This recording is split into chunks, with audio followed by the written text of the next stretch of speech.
Hello, I'm the Nostalgia Critic. I remember it so you don't Blue's Clues. We've got chapter 5 and 6, a car, a tree, and an asshole. Yeah, pretty much. Yeah. So, before we actually even properly get started with that, I did want to briefly touch on something that we might have missed in the last chapter. I don't think we talked about it.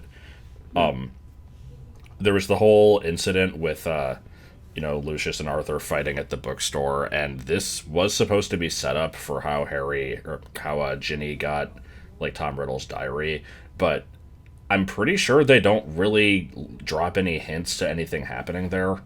Yeah, I double checked it, and basically what happens is Lucius grabs Ginny's book, her Transfiguration book specifically, and he's like, "Oh," and then Arthur gets Is mad. that And what they he start... says? Yeah, and then Arthur gets mad and they start fighting, and it says that Ginny's cauldron was knocked out of her hand and the books went flying everywhere, and then there's no mention So made she of was holding it with all these, like, hundreds of heavy books in it. Good to know. apparently, yeah. So, um, so there's no mention made of people picking the books back up as far as I saw, but it does mention that Lucius thrusts the Transfiguration book back to her and is like, "Here's your book, girl," or whatever.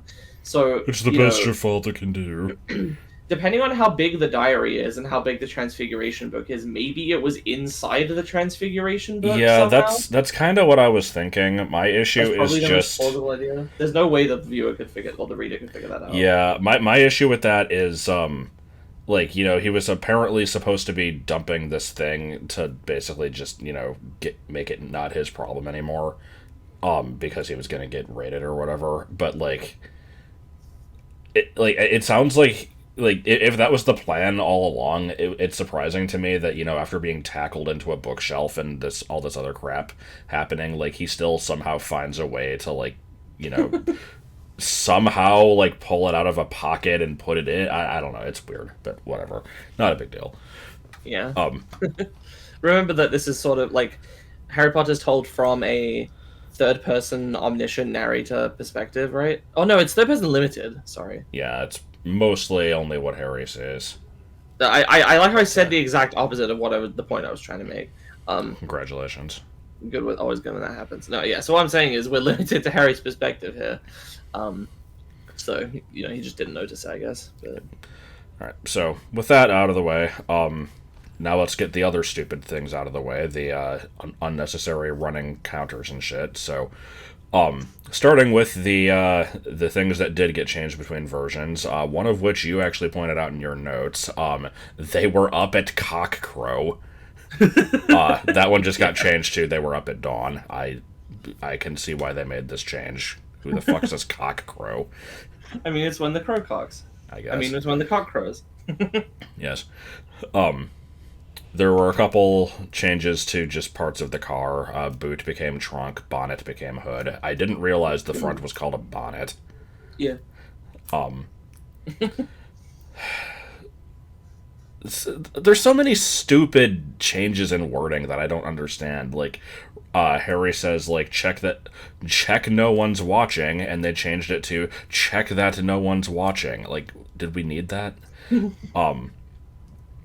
Let's see, there was, I looked up the context of these, and I already forgot what they were.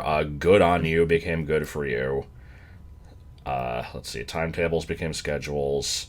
I think "good on you" is something Lockhart says to. No. Shit, I don't know. Not sure. There's a part where when Colin is getting the photo of Lockhart and Harry together, he originally says it'll be a double portrait. Can't say fairer than that. They changed it to can't do better than that. And then just waste bin became waste basket, and candelabra became iron chandelier. We had to specify iron. Oh, I see. Yeah. Let's see. We have a potential instance of being cool. This one's kind of a stretch, but Justin says, I'd have died of fear if I'd been cornered in a telephone booth by a werewolf, but he stayed cool, and zap, just fantastic." It's really weirdly phrased. Yeah, a little bit. Under Unlocalized Britishisms, I didn't think we were going to get any because there were a couple points where they mentioned like treacle tart and kippers and stuff. It's like, that doesn't really count. But there is a line where Lockhart describes the pixies as devilish, tricky little blighters they can be. I'm like, yeah, that's absolutely British. I looked up blighters. I'm pretty sure that is not a word that anyone would say in America. Yeah. No. And the most important of all, the named one-off character list, we have a couple random muggles that spot them flying. Yes. Mrs. Hetty Bayliss and Mr. Angus Fleet. There's not much else to say about them, other than one of them is in a place called Peebles in Scotland, but apparently in the Norwegian version, they changed it from Peebles to Glasgow. I don't know why. Glasgow. Glasgow. Alright. Interesting trivia, interesting in many pairs of quotes. Yes. So anyway. Yeah. God, what is the first thing? The filibuster fireworks. I just like the name of these because they remind me of the filibustering flatbread. Which is used to evolve Mewtwo into Mew4. Yeah. There's not much else to say about those. Yeah, it's just one of those just named products that shows up occasionally. Yeah, it's mentioned a couple times when they're getting ready to leave the burrow. Yeah. The beginning of the chapter I described as just being very comfy because I like comfy. It's very comfy because it's just they had a nice last dinner before they would leave the next day, and Mrs. Weasley made Harry's favorite dessert, and they just all kind of sat around and were relaxing, and Fred and George probably ruined this with their fireworks, but whatever, that's just what they do. And I don't know, it's one of those things where it's just it's when you have the last day of peace before you have to get back to stuff, it's always kind of but there's a little bit of a pit in your stomach because you're it's time's running out. Yeah, and this might actually be the first time that Harry's really felt that, because he would have been happy to leave the Dursleys before, but here he's actually in a loving home for once. Yeah. But so relative to that, it's Hogwarts is school. I don't want to do homework. Yeah. Apparently, this is kind of touched on later. They had to go to the Diagon Alley to get all their books and stuff, and I guess they were all supposed to have completely read through all of Lockhart's books. Yeah. That seems a bit much. There were fucking 7 of them. Yeah. What did they have, a month? I don't know. But so, yeah, they wake up, getting ready to leave to go to the train station the next day, and there's just this chaotic part where it says, everybody's bumping into each other half-dressed while holding toast. All I can think of is just the stupid scene from, every movie where there's, an extremely elaborate breakfast on the table, and then the kid's sorry, I'm running late, and grabs, a single piece of toast and just runs out the door. Or it's isn't that an anime thing where, people with toast in their mouth? I'm late for school! Yeah, runs to school with toast in their mouth, bumps into an attractive character they didn't know. So yeah, during this process, Mr. Weasley almost dies by tripping over a chicken. That's pretty cool. Felt like pointing... I liked that. I feel they need to point out any extremely minor sections like that, because they're no one's going to remember that part, so I got to point it out. Yeah, fair. So then, Harry gets to have a look at the car, and there's this whole thing where Arthur has enchanted it to have more space on both for the seats and for the back with the... Yeah, I proposed that we call this the car disc since it's bigger on the inside. And apparently no one else notices because Molly or someone else is just oh, you have to hand it to those muggles. They can be really resourceful, and they can do quite a lot of cool stuff with magic. Look how big it is on the inside. It's just realize that Arthur's fucked with it. And I think they said that Ginny's seat in the front is as wide as a park bench. It's come on. Well, I think they just said that like the front of the car in general was large to be like a bench instead of separate seats. Either way, Oh, I it's see. weird. Yeah, But and yeah, then I wonder if that was just Molly, or if like most people would have not realized necessarily that the car had been modified, and just think it was Muggle engineering. I don't know. I guess if you're used to that type of stuff being normal, you might not think about it that much. Yeah. But I do have to question here, though. Like, the family is getting to King's Cross with this magic car. I kind of wonder how most other people are getting there because, Yeah. like, I guess if you don't have a super big family, then you don't really need like the enlarged car or whatever. But like, Arthur is not supposed to have this, and Yeah. it seems it works out well. It's a very convenient way of getting there, but not everybody can do that, I guess. So I don't know. We addressed that in the last book, where it's just like people have to go to this specific train station in London to get to Scotland instead of like getting there through any other means. So it's just kind of awkward. Yeah.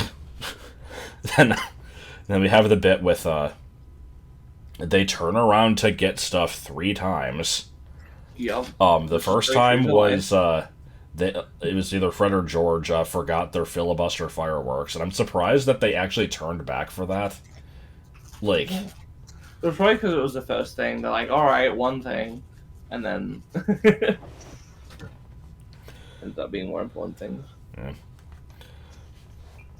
You got a bunch of stuff here. So just, I mean, like I mentioned, it's very true to life, and like I think that's just one of the fucking great unsolvable problems of the universe. Is like, how do you stop a kid from forgetting a bunch of random shit as you're leaving? I don't know if that's possible. That, or has everyone gone to the bathroom? Yes. 5 minutes later, I have to pee.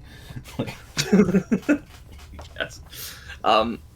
Oh yeah. So I feel stupid because I know we had to have talked about this last time, but they like the narration mentioned, or like Harry mentions or something, like you have to be careful going through the thing, and I'm like, don't you have to run through it? But like maybe that's just the movie. I can't remember. Yeah, we discussed last time. Yeah, in the last book, like the text does not actually make it clear that you're just walking through like an intangible wall. It almost sort of implies that like you have to walk towards this wall with like the specific purpose of going through it, and then it kind of like teleports you. This book definitely changes it up because Harry like is specifically trying to push the trolley through the thing, and it's like, it doesn't work. But I'm starting to think it was just the first book did a kind of a shit job of explaining it. Yeah, but I imagine this is probably what Rowling meant. It's not like the movies were adapted without her input. So. Yeah. Either way, it's kind of unclear if like how it works exactly, because I imagine there's some kind of spell that prevents people from just going through it accidentally. So it's like you have to know that there's something there and then walk through it. And yeah, it's like they make this whole big deal about like you have to be very confident and like, oh, you better do it at a bit of a run if you're worried or whatever. And you also have to worry about people seeing you, which is an issue in this one because they crash into the thing and cause mass chaos, and everybody's staring at them. Hedwig's freaking the fuck out. Somebody immediately starts yelling about animal abuse, which I thought was funny. Wait, really? I didn't even see that. Yeah, like, because they crash into the thing, the cage goes rolling, and she's like, and, like, and there's just a sentence that's like, it's like Muggles are staring, and it like someone was yelling about animal abuse. It's like, oh my god. My goodness. But, yeah, so it's like at this. Oh yeah, there was a lot of muttering about cruelty to animals from the surrounding crowd. Yes. So there's like an offhand comment here where like Ron's like, "What are we gonna do? Like, do you have any Muggle money?" Like, I don't know how that would help get to Hogwarts. But Harry's like, "No, the Dursleys haven't given me any pocket money in 6 years." And my first thought was like, "They ever gave you pocket money? That surprises me." And then I'm like, "Wait, no, wait a minute. They gave you 20p for Christmas last year." But yeah, I am surprised they've given them any money like ever. So, also. Yeah. There's like 10 fucking seconds between Molly going through and Harry and Ron trying to go through. We find out later that Dobby like turned off the the magic on the barrier somehow. How did he do this in like this tiny ass interval? Yeah, How close was he? Like, I guess he must have just been like a few feet away, hiding behind a fucking conveniently shaped lamp or something. yeah, I don't know. It also, like, this entire thing, highly depends on Harry and Ron being the last students in the entire school to make it Right, through yeah. this. So, like, what? Did Dobby also fucking, like, was he standing in the bushes outside of the burrow, like, making the kids forget stuff so that they have to keep turning back? Like, That'd be fucking stupid. I'm now imagining him like fucking like gripping onto the underside of the car like while they're flying.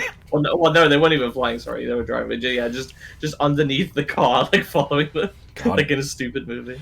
What we need is like the montage at the end of like some of the Futurama episodes. I'm specifically thinking of Leela's Homeworld, where it's like seeing various points, like, but now with like a different perspective, and Dobby's just there all the time. It's like, Yeah, I was thinking of the thing from the end of Skyward Sword where you get to see like the near Zelda. misses, Yeah. where Zelda passed through places and Link just missed her.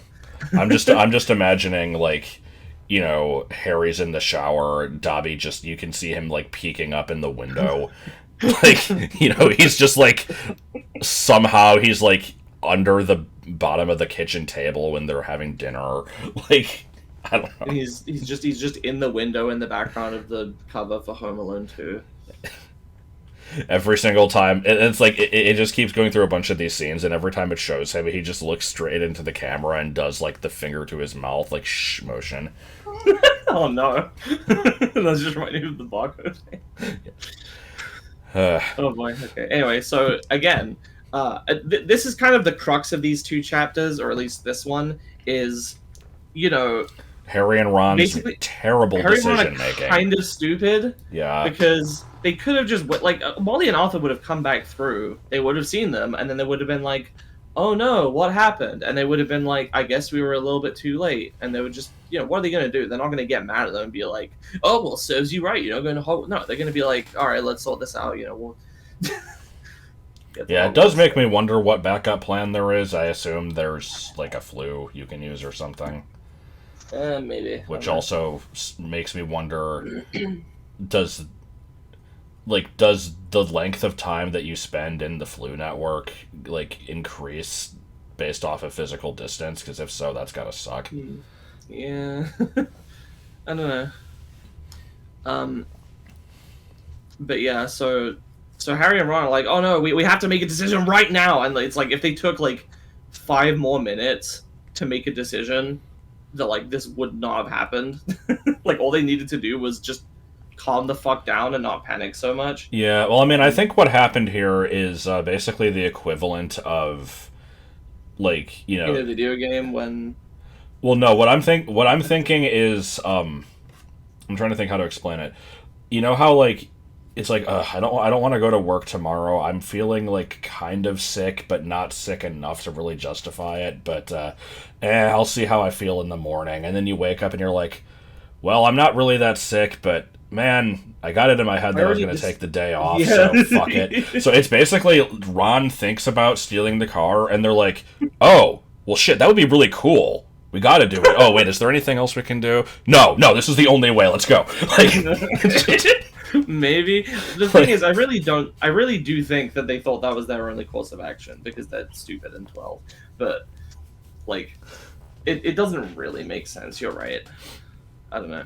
I mean, and the thing is, it's not even unrealistic. It's just it's kids making a bad decision, and they do pay for it. You could say that they might have needed to be punished worse, but I think they learned their lesson. Yeah, I mean it's weird because like part of me is like, yeah, dumbasses, just wait for Molly and Arthur. But on the other hand, like I totally get it, and I feel so bad for them later in this chapter. It's really hard to read like the later part of this chapter when they're getting in trouble. I don't like reading about people getting in trouble at school. Me neither. And shit like that. It's always uncomfortable for me, and like I was always just like, man, give them a break. What were they supposed to do? Even though I know full well there was something they could have done, I'm still like, nah, it was understandable. Yeah, there were many things, like, McGonagall says, you have an owl, you could have sent us a message. They could have just waited until, Ron's parents came back out, and then they would have, discussed something. Like, this was definitely not the only option, but it's whatever. Yeah. I also liked, oh god, what the hell? Yeah, it was like... Yeah, because Harry's like, oh, we can't use magic, though. And Ron's like, it's okay, because it's like, oh, under emergencies it's allowed, under Section 19 or something of the restriction of thingy. It's just it was a good sentence.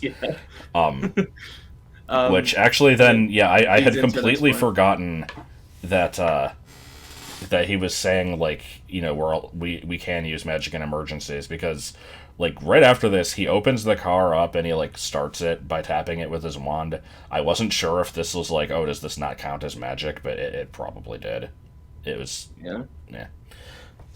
And then, just, like, they get in the car and, Ron turns on the invisibility and they start flying it. And in the movie, it's a little bit different, I think, because they just show, like... They don't go invisible, right? Oh yeah, that's true. Yeah, noises. It's a little bit different in the movie because they don't even go invisible. But I would not expect the invisibility to work the way it did in the book, where it says that, like, even on the inside they stop being able to see anything, and it's just like they're just in the sky, like you're in a fucking first-person video game and you can't see your own character model. Except apparently Harry can see his own eyeballs, and I don't know how that's possible. No, I don't think that's what it says. I had to just check right now. It says Harry could feel the seat vibrating beneath him, hear the engine, feel his hands on his knees and his glasses on his nose, but for all he could see, he had become a pair of eyeballs. That to me sounds like he's just like, well, this is all I am now. Like, my body's gone, I'm just eyes. Like, that doesn't mean he can see his own eyes. I see. Like, okay. It was just a weird way to phrase it. But yeah, I also noted here that, they have this function in the car that turns everything invisible, and it seems like, it does it perfectly until it fucks up in a minute, but, like, we learn way later on that, like, the fact that Most Harry's invisibility cloaks suck. Yeah, Harry's cloak is, like, super special. It's the only one that's, like, perfect. So it's just kind of weird that this spell works as well, but whatever. Yeah. Also, this is just... The answer is just, it's magic. But, like, I really, really want to know what is up with the Hogwarts Express, like, the platform 9 3/4, like, where, if that actually exists in physical space at the station, or if it's, like, a pocket dimension, because as soon as the train leaves this station, it's visible from the sky. So... I think I think it exists in physical space. I can't remember the line. They said when they're describing how it works. Where is it?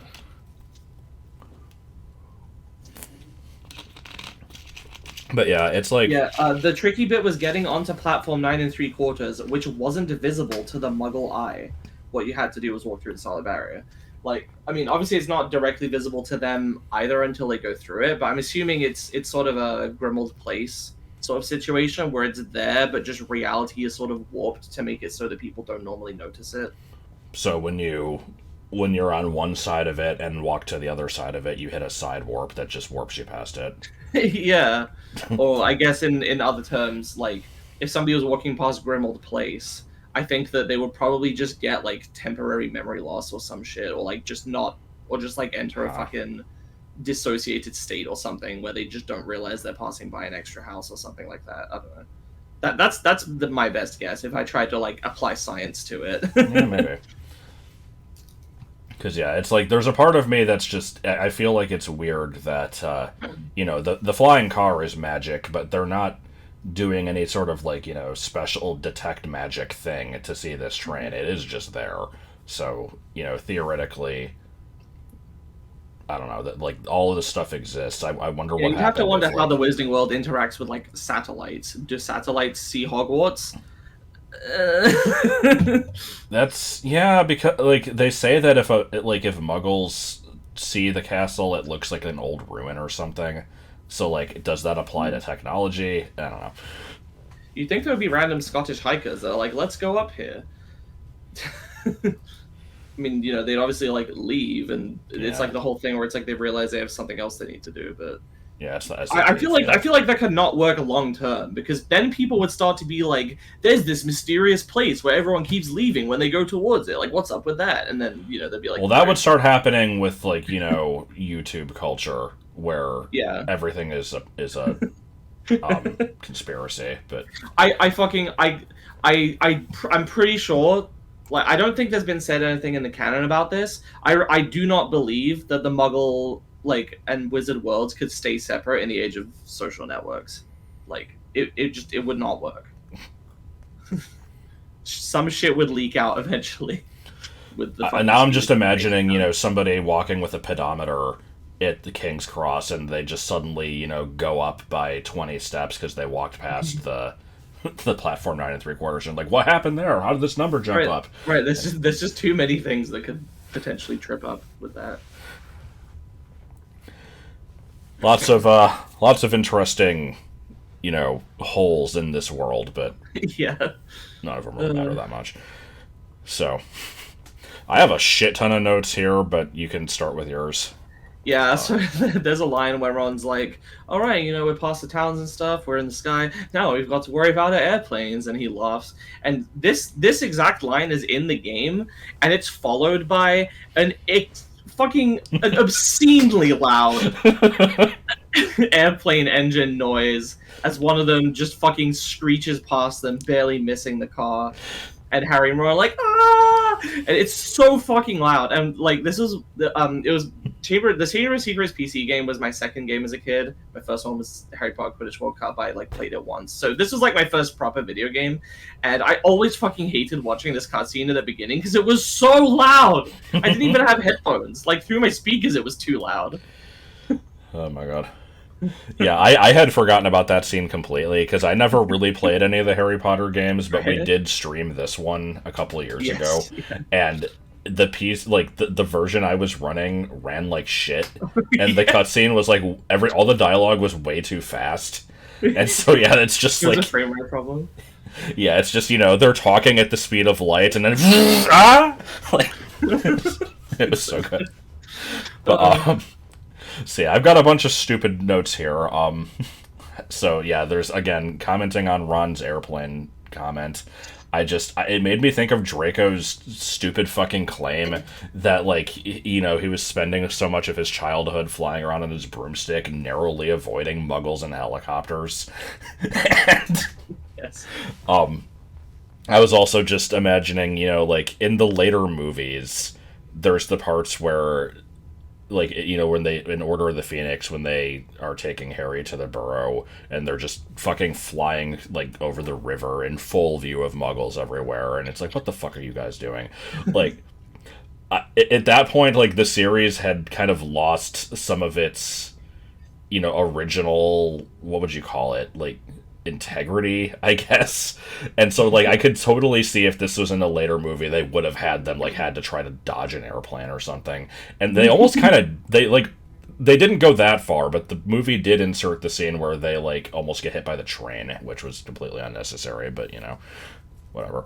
Oh yeah. Yeah, I forgot about that. So anyway, yeah, they're flying along, and for at first they're like, this is amazing, and then after half an hour they get bored, and it's it's super hot, and they're they ate a bunch of candy, and now they're fucking dying. But so it's like all road trips, it loses its luster very quickly. Yeah.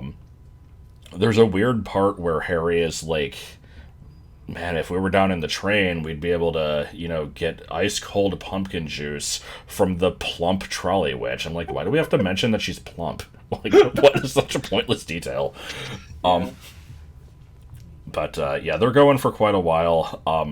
I checked, and, it's difficult to tell what this would be, since it's a magic train, and it's, not a train that actually exists, so we don't know like what its route would be. But the distance from London to the very, very north of Scotland, which is apparently where Hogwarts is like at least 9 hours.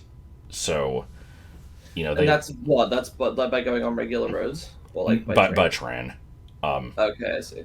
Well, because like the reason I know this is because later on when Snape is showing that they were seen by Muggles, there's the person in Peebles that apparently spots them and calls the police or whatever, which I have to wonder what the hell the police are going to do. But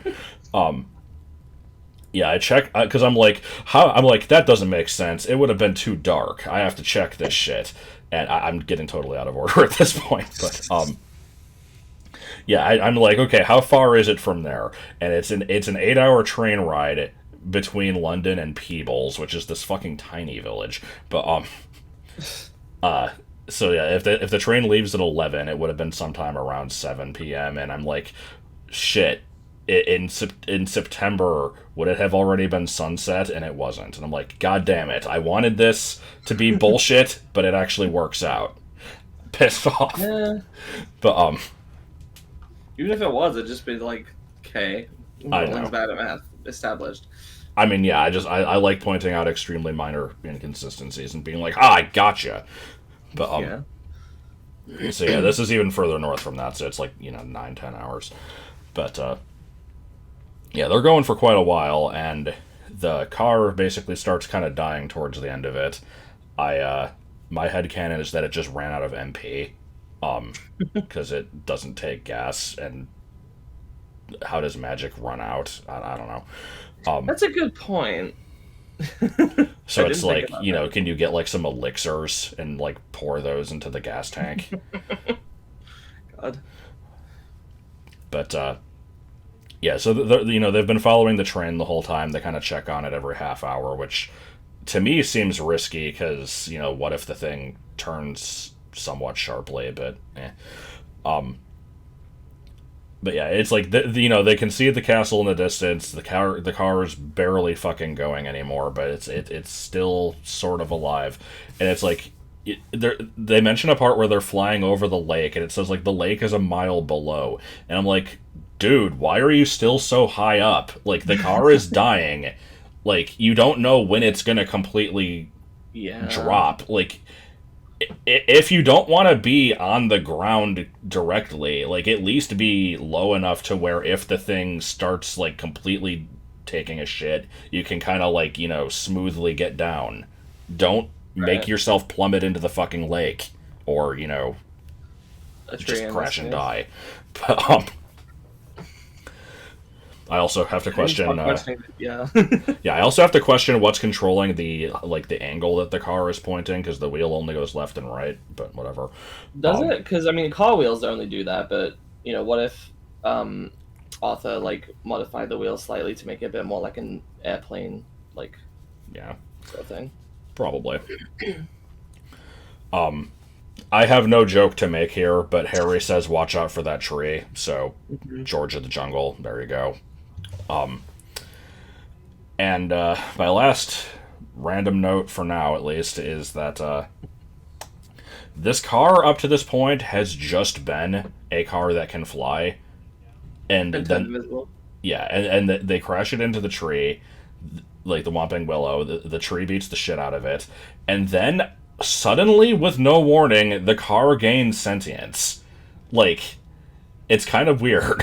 It's like it turns back on its own, and Harry's like, reverse. It's like, why did you think? Did you know the car was going to respond?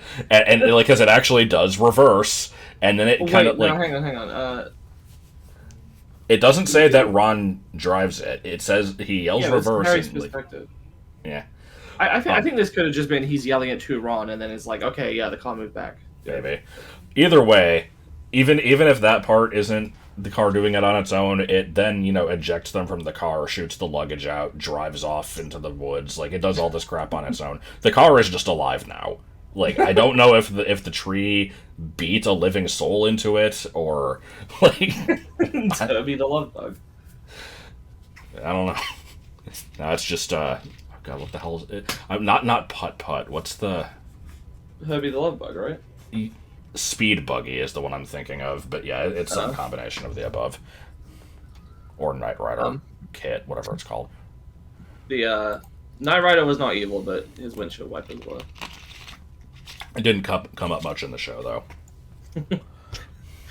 though. So then, yeah, I just want to mention, like, you know, they crash into this tree, and it's the fucking, it names the chapter, but it's barely in it. But then it also got, like, the entire first level of the PC game based on it, because in that one, the tree, like, gets caught in the branches, and they fall out, and Ron sort of gets awkwardly trapped on, like, this weird ledge attached to the tree with, like, one of the branches, like, fucking wrapped around him. And you have to, like, go around it through, like, a little mini dungeon to, like, free Ron from the tree. It's kind of stupid, but it's a video game. So, and, yeah, you have this. An interesting thing here is I actually only found out about this like a couple months ago, but there was like an original draft of this that was found somehow. I want to say that it was just like in some library that had a bunch of old Harry Potter manuscripts given to it, and there's like a bunch of other shit there. But yeah, there was an original draft of this found where basically the same thing happens at the beginning, but then when they get to Hogwarts, the car crashes into the lake and a bunch of mer people save them, and it's like establishing those because, you know, those obviously come up later. But I think the editor said something about, like, you know, this isn't flashy enough. The car just kind of lands in there, and they're like, oh no, all the water, what are we gonna do? And then the car just is lifted out, and the editor was like, this needs a little more action or something. I can't remember exactly. You guys can look it up if you're interested. Yeah, I'd never heard of it before. So I guess Rowling was just like, well, I'm going to use this tree in the third book. Let me set it up here. So. Yeah, I suppose that actually does make me wonder a bit. Like, I don't remember if the Whomping Willow is, like, properly set up in the third book, because it doesn't need to be since it's in this one, so, like, yeah, it doesn't become plot relevant really until then, so I don't know. It gets mentioned again in the next chapter, and then I don't know if it's mentioned again for the rest of the book. Yeah, I mean, it becomes a main character in the Prisoner of Azkaban movie. Like, every establishing shot has to show it, but... And there's that one where it just kills a bird. Yes. So... I don't know why everyone loves this tree so much in universe. They're like I think Harry and Ron get scolded probably no less than, like, 3 times for damaging... Well, okay, not scolded, but, like, a point is made of, like, oh, the poor tree. And it's like... Yeah, the tree's an asshole. But, so, yeah, anyway. Also, it's totally not a willow. Willows are, like, super thin and droopy, and this thing is a fucking, like, chunky beast. Isn't it? Yeah, I don't know what willow trees are like, but other than... Like, they're super droopy. Yeah, I know the droopy part, but does this thing even have leaves? Because not in the movies. Because I mentioned... Like, I didn't mention this in my notes, but, like, there was a part where... I think it's right when they crash into it. They say, like, the ancient tree. I'm like, how do you... What? Like, is it just obvious from looking at it that I don't know. But... God. So, anyway, all this crap happens. They sneak up to the castle, they're peeking in through the window, and we get a recap. Yeah, Harry is, like, looking through the window, and he's like, oh, the sorting ceremony. Let me think about this to explain it to the reader. And it's just kind of an awkward little recap. But I guess it didn't hurt. It also, like, this was the point where, like, we reestablished the Hogwarts houses, and, like, you know, Slytherin house is known for producing a lot of bad wizards. Just, it's like, I like to imagine that this scene wasn't there originally, and then, like, you know, the book was about to be released, and they're like, we need to have, you know, some more establishing of basic things for people who didn't read the first book. Try to find a way to insert them. It's like, okay. And as part of this recap, Harry's like, oh yeah, the house points. Yeah, last year Harry and Ron helped Gryffindor win by getting a bunch of house points. I'm like, Hermione and Neville did that too. Like, what? I know they're not in the scene, but... Yeah, I think it's... that's probably why. It's just like, oh, you know, we helped Gryffindor win last year, but... I don't know. Yeah. And then of course they're like looking over at the teachers, like, oh, there's Lockhart. Where's Snape? Huh? I mean, maybe he's sick, or Oh, maybe maybe he got sacked. Maybe he's fucking dead. Like, and then he's like, or maybe he's right behind you. And then yeah, it's like or a better. wah, wah, wah. Again, Quite all, cartoonish. all I can think of is just fucking how Hermes requisitioned his groove back with, like, oh man, she's behind me, isn't she? No, I'm in front of you. I don't remember that. That's good. Yeah, like Bender's saying a bunch of shit about Morgan Proctor, and Yeah. they're like, Bender, stop, and he's like, oh, what, is she like right behind me? Like, no, I'm in front of you. She was just there the entire time. Good. That scene is so great. That sounds like Futurama. So yeah, Snape is just like, the two Well, it of also you are reminds going to me be of, like, stapled this to the is- dungeons. Yes. Sorry, I was just gonna say it also reminds me of pantomimes, which are probably not going to be a familiar thing to you because they're more of a British culture thing, but they're just like a weird type of play, usually for kids, or like, they're like family events you can go to. I've been to a couple of them, and they basically sort of just like retell fairy tales, but with like audience participation. So it's kind of hard to explain, but there's sort of like a culture or like you know an aspect to it that you're supposed to pick up on. You just learn and you partake in it this way, where like there'll be these tropes basically where the audience participates. So the classic one is like, the hero is like trying to do something and not get noticed by the villain, and they're like talking to the audience. They're like, well, I better make sure I don't get noticed by Captain Hook. And then, Captain Hook's like right there, like sneaking up behind him, and the audience is supposed to go, he's behind you, like all together out loud. It sounds fucking ridiculous, and it kind of is. But, Yeah, it kind of seems like it. You said these are like puppet shows? No, these are with real people. Okay. These are like plays. Yeah, I went to I think it was a Peter Pan one, which was fucking sponsored by Skype. So they just had these random. This is just a completely irrelevant anecdote. But I went to one. I think it was almost 10 years ago now. It would have been December 2012. Yeah, there was just like 2 or 3 points in the story where they just randomly were like, "Oh man, it would be like I wish I could like contact Tinkerbell right now, but she's like all the way over there, and I can't like go talk to her. If only I like was able to like call her long distance. I could do that if I had Skype." God, it's like fucking YouTube ad breaks. Yeah, it kind of was. Anyway, so yeah, it just reminds me of that, where like they'd be like, huh, maybe Snape's dead or sick, and the audience just like, he's behind you. So, surprisingly, I've got a shit ton of notes for the end of the chapter here. The first one is something that I learned from the I don't know if you call it like an internet. I guess it's a podcast. The What the Fuck is Wrong with You, which used to be on Channel Awesome, where basically on that show, they would go over like ridiculous news stories of just like completely stupid things happening, and it was they would always have a Florida section of just people in Florida just being Floridian. Yeah, and there was an odd trend that in like every headline that involved a car, it would always have to mention the specific car for some reason. It's like, who the fuck cares? Or it's just like, SpongeBob was seen driving a Honda Civic today, and like, it's like, who cares?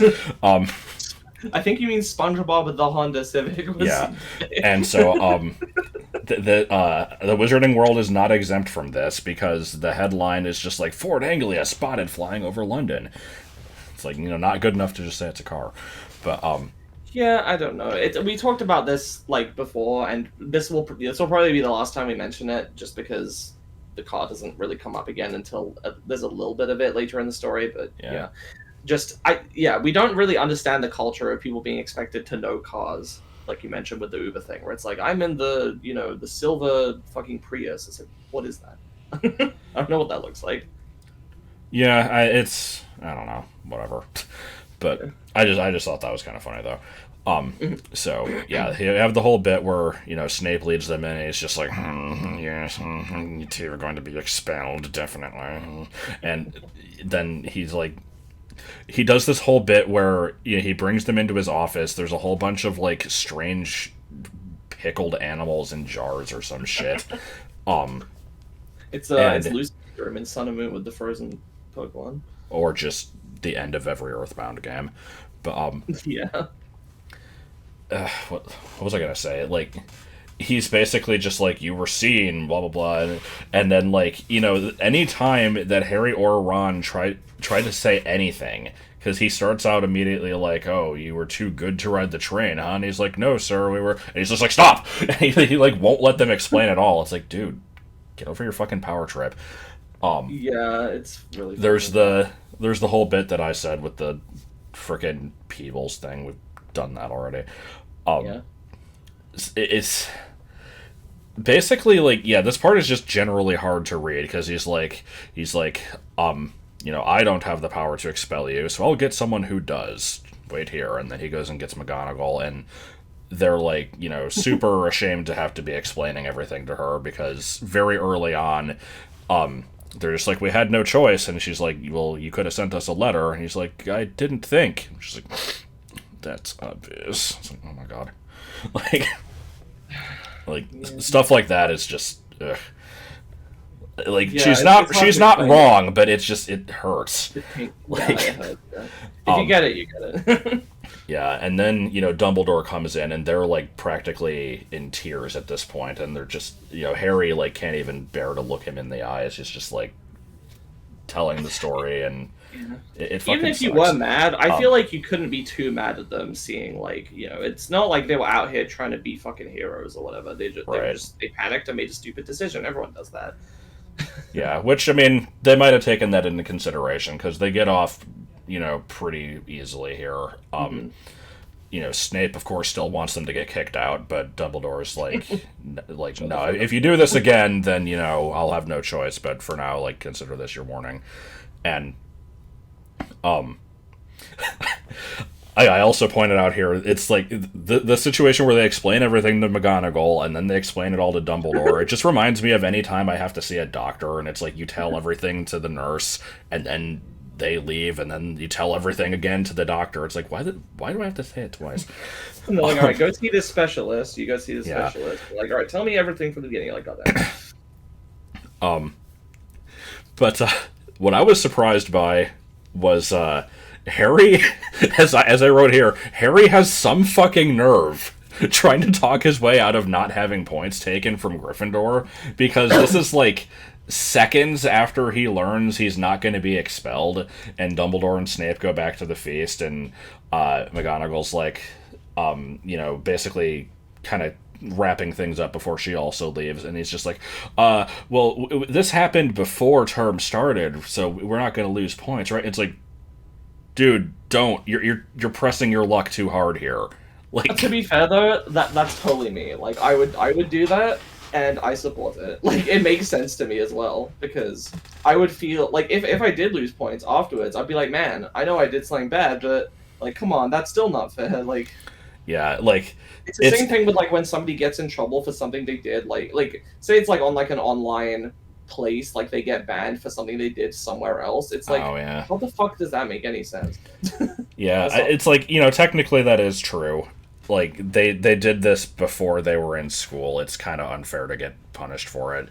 Mm-hmm. Like, at least the stealing of the car, crashing into the tree maybe, but I don't know. Either way, it's like, even McGonagall kind of appreciated his nerve there, because it said she had to, like, conceal a smile, and she's just like, no points will be taken. So they got a detention, and that was it. And so other than, having to be berated by these assholes and getting the Howler in the next chapter, that's pretty much all they got, which is fair, I guess. Yeah. So then she gives them a plate of sandwiches, and they just kind of eat them in Snape's gross office. And I thought it was kind of weird that they were okay just leaving students in there unattended. Yeah, like in the fourth book, there's a plot point where like somebody is stealing potion ingredients from Snape's office, and Snape thinks it's Harry because frankly, because it was, yeah. Well, no, it wasn't in that case, but and like, yeah, I'm surprised he's not more protective over his space there, I guess. But maybe it took the initial Polyjuice Potion incident in this book to start that. maybe. There's also the whole aspect of, like, you know, you just narrowly avoided getting expelled. Are you really gonna, like, smash up the place? Like, True.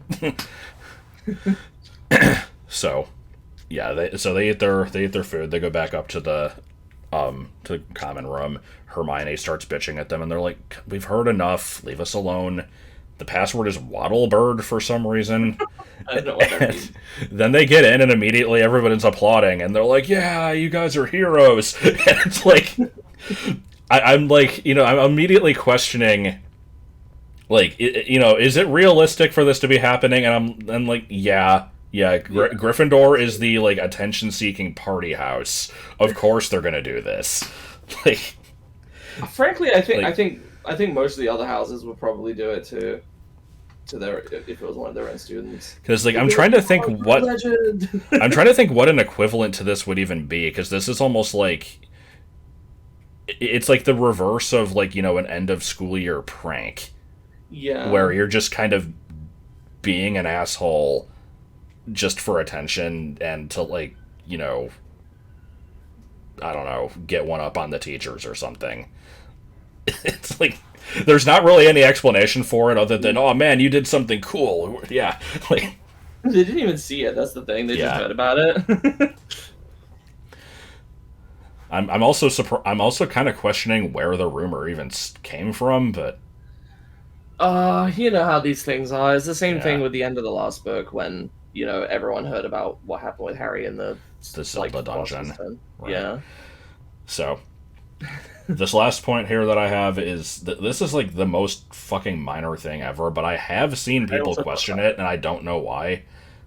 Just, there's a line that says, you know, Harry and Ron went up to the dormitory, and, you know, I forget exactly how it worded it, but it's just like, you know, where it's the same one, but now it's for the second years. Yeah, it's still the same group of people, but yeah. Right, it's the same exact room. It's just now it says second year, so that basically just means that, you know, you keep the same room the whole time. The seventh years, you know, give up their room to the first years following. It's like, who cares? I don't know why people have questioned this, but I definitely have seen people ask if that was the case. I don't know. And my only other addition to this is just I am curious, like, you know, if one year there's an anomaly and, you know, we get like 12 Hufflepuffs in 1 year, like, do the rooms magically expand to... I assume the rooms can do that. That seems like... Not because there's any specific evidence for it, but because I just cannot see Hogwarts being like, oh shit, I don't know what to do. Well, you know, you have the traits of a Hufflepuff, but we're going to throw you in Slytherin because we've only got 3 of those, so...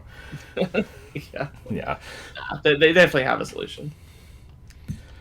So, that finally ends that chapter. I feel like that one really didn't warrant as many comments as we made about it, but... No, but you never know what's gonna prompt us to think about stuff. So we transition immediately into chapter 6, and I gotta point out the transition on this one, top notch, because the chapter 5 ends with, like, you know, everybody's still congratulating them, and it's like, Harry still feels bad, but he can't help but grin. And then chapter 6 is like, however, he didn't grin at all the next day. So they're getting breakfast, and they have tureens of porridge and plates of kippers. I had to look up what the fuck a tureen was. It's like, it looks like a teapot almost, but it's for, like, soup and porridge, I guess. I don't know. Let me check it. I've heard the word before. Yeah, so that tureens of porridge and plates of kippers, which those are fish, right?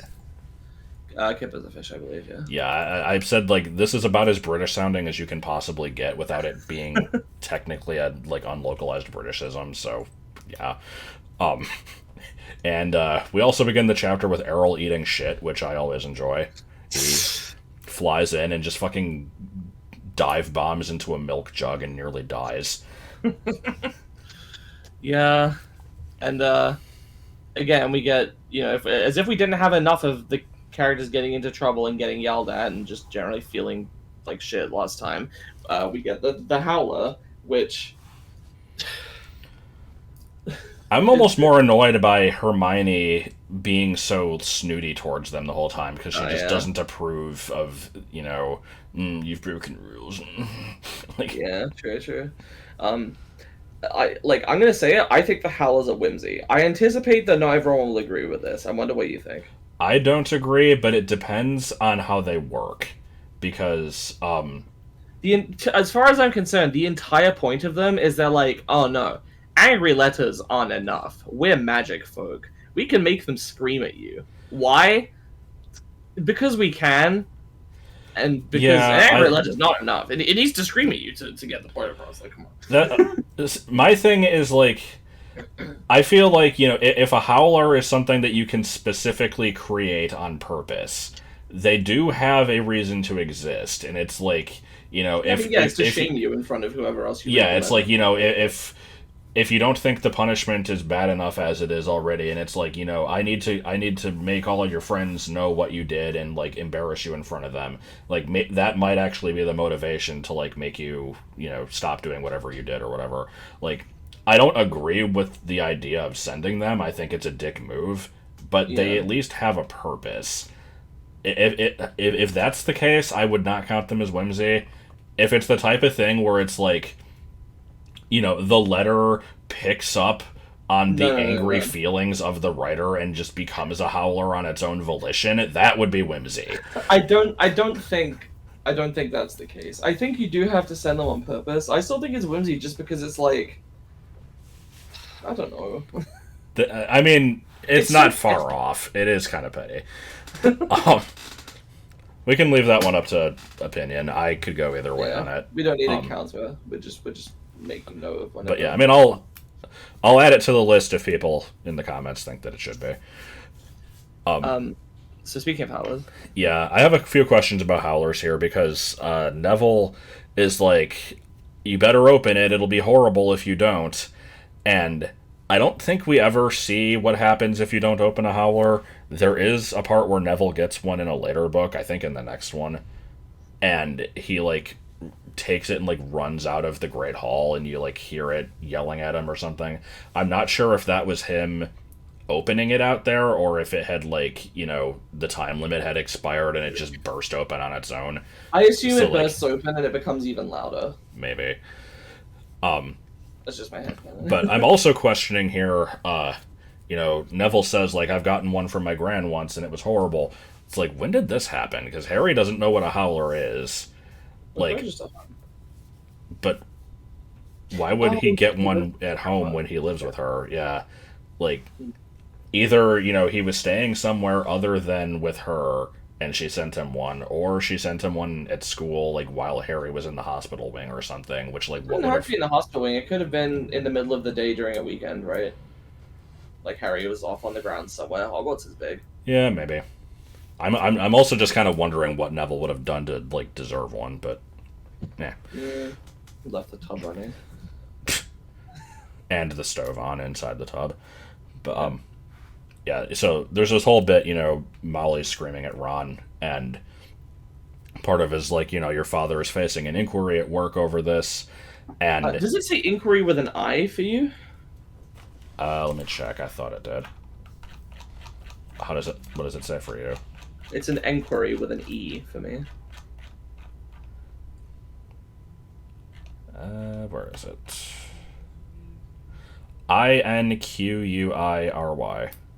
Yeah, the first I is an E for me. Absolutely disgusted. Your father's facing an inquiry at work. I think it's still pronounced inquiry. It's just spelled differently. I see. But yeah, I don't think we ever actually hear anything about this again. So I guess, he gets off just, like, with a slap on the wrist or something. I don't know. I'll have to keep an eye out because I don't remember if there's ever any consequences for this. Mm-hmm. So they head out to Herbology, and I will mention actually first of all before we get to this other stuff. Oh yeah, do we want to go on? Oh, I was gonna say something else, but you can go first. Okay, I was just gonna say this is actually our first time seeing a herbology class. I remember like this is the first time we saw one in the movie, but I thought that was just because they never bothered putting one in the first movie since it wasn't important. But I checked, Professor Sprout is only ever mentioned in passing a couple times, and they never show a herbology class. So this is actually the first time we're seeing one. Yeah. Kind of off topic, but we mentioned like the different spellings. Do we also want to talk about the typos? Oh, yeah, go for you it. showed me a couple of those. Yeah, so we missed this in the previous video, but there's a part where it says like George instead of George. I like George. And this is in like the UK version. It gets corrected for the US one. So mine does say George. It's the UK page 32, line 14, and then UK page 78. This one's actually not a typo, but oh, sorry, I should probably mention this other one. I actually did mention the like artifacts using the wrong like regional spelling. That is a typo. It's listed here. Yeah, the UK version actually made a typo by spelling it the US way. Yeah. And then, it just stayed the US way for the other copy. So. And then there's another weird thing where on the reading list this one comes later on in the chapter, but yeah. Okay, we can. No, you can say it now. I'm just saying. In the book list, they're supposed to one of the Lockhart books they're supposed to read is called Wanderings with Werewolves, and in like when Lockhart is mentioning the book later, he calls it Weekend with a Werewolf, which is not on the book list. It's possible there are two different books with werewolves in them, but werewolves and alliteration. Yes, I mean all of them have some kind of pun. Yeah. Or like wordplay. I like your theory that you told me. Yeah, I like your theory that he has written multiple books. He just got them mixed up. Yeah, he has written Weekend with a Werewolf and Wanderings with Werewolves, but because all of his stories are made up, he just doesn't remember the specifics. Well, they're not made up though. Well, they're made up in the sense that he didn't do them. Yes, yeah.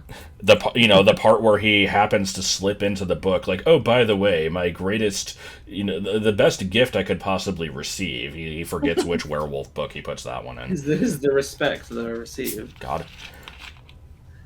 So, yeah, go ahead. Yeah, so I love Lockhart already being on his bullshit. They're trying to go he has a class later in this chapter, and he shows up twice before his class. To be obnoxious, basically. So he shows up right before Herbology to try to give Harry some advice. He's like, "Listen, I know you must have caught the bug of wanting to be famous after you got that first taste." Well, no, we didn't even get to that yet because first he shows up and upstages Professor Sprout. Oh yeah. Oh god, I forgot about this. Yeah, because Sprout has just come back from, I guess, tending to the Whomping Willow because it's got its branches in a fucking sling, which is slightly ridiculous. Yes. And she looks like she's hurt or something from it, and Harry feels bad because definitely didn't feel bad enough already. And Lockhart's like, oh, I was just helping Professor Sprout with dealing with the Whomping Willow. I know how to do that. Don't let me mislead you into thinking I'm better at herbology or anything. But I happen to have worked with Whomping Willows before. I'm surprised he actually had the fucking restraint to be like, nah, the expert teacher here is better at her subject than me, but I'm not bad myself, if you must know. Yeah, and I love how from the get-go, none of the teachers want to deal with his shit because she's glaring daggers at him the entire time. Yeah, is this the first woman that in the book that is not impressed with Lockhart? Oh god, it might actually be. Sprout is iconic. But yeah, Lockhart is... I think he's the most punchable character.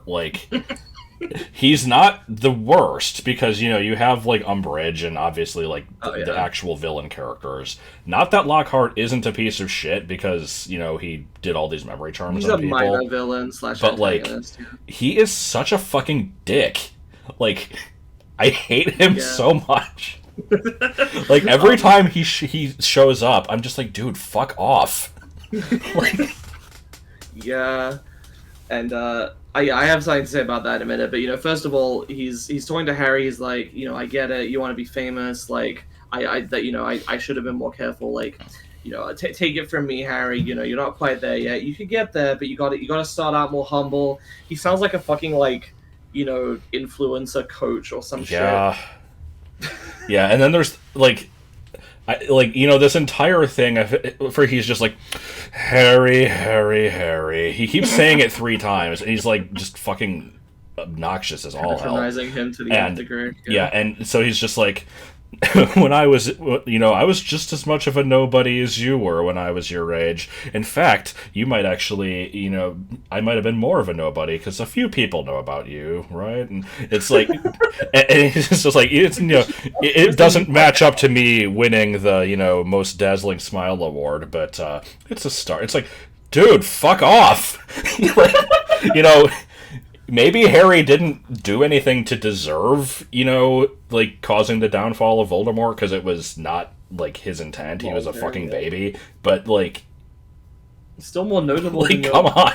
Fucking vapid-ass bullshit.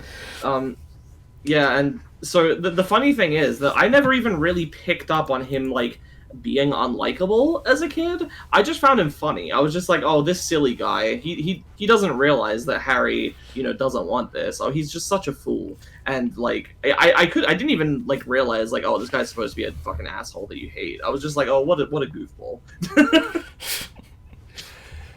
Yeah, honestly, out of all the defense professors that they have, Lockhart is probably the most incidental, because he doesn't really do that much to contribute to the plot of the plot. But yeah. He's still a fucking asshole. He's memorable just for being insufferable. Basically, yeah. He's relevant, but yeah, but not directly. He just kind of inserts himself into the story that isn't really his, which is quite fitting if you think about it. Oh my god, I like how that works out. Yep. But anyway. So they start the class, and Professor Sprout's like, who can tell me about mandrakes? And Hermione immediately answers, and she's just like, the mandrake or mandragora is and I'm just like, okay, stop right now. This is the most know-it-all thing you've ever done. It's one thing to have the answer. You didn't need to give the alternate name. Nobody asked for this. Why did you memorize it? I figure she just memorized the page from the book verbatim, and she's just reading it from memory. Probably. It's just I don't know, something about that stuck with me, because people always accuse her of being a know-it-all, and it's she's smart. She's not trying to show off. Here she's showing off. Yeah, step it down. And there's a bit of sassy narrator here, where right after that bit, it just says, sounding as usual, as though she had swallowed the textbook. I'm tempted to actually start a sassy narrator thing, but I don't want to give us even more to do, or give you even more to do, I should say. If you can do it, then we will do it. But I'll force that one on you. Nah. Oh, I see how it is. So I could, but I'd have to go back and find the other instances. Yeah. So yeah, Hermione answers 2 questions in a row, gets 10 points for each of them, which makes me immediately feel like, we've already gotten point inflation compared to last year. Yeah. I had to check. I actually did a... Yeah, don't they get 3 points for good questions, answering questions and stuff in the first one? I don't know. I did a Control F for the word point and just kind of looked through the text, and... That's the point. In Snape's first class, Harry loses 1 point each on 2 instances, because Snape is just pissed off at him. He's like, oh man, I can't believe I lost 2 points. And they're like, it's okay, we'll get him back. And then there's the whole bit where, they fight the troll, and they get 5 points each. And yeah, I'm pretty sure it's just inflation. Mm-hmm. The points never really matter after the first book. It's right. Insert whose line reference here. But